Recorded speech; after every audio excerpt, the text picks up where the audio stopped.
In historical fiction text, characters are based on real people, also known as nonfiction, or made-up people, known as fiction. When reading, we want to pay attention to who is telling the story. Was this a real person? So were they nonfiction? And how is the main character connected to the events, which usually impact history or impact the world? When reading a historical fiction text, we want to look at it as a puzzle piece. Every piece is important to complete the puzzle.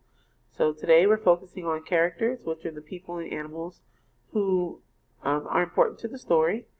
Yesterday we talked about the setting. This is the time and location where the story takes place. Then we have our problem. This is the main issue or struggle, also known as the conflict, that the main characters are up against. The key events are the important events or actions that occur during the story.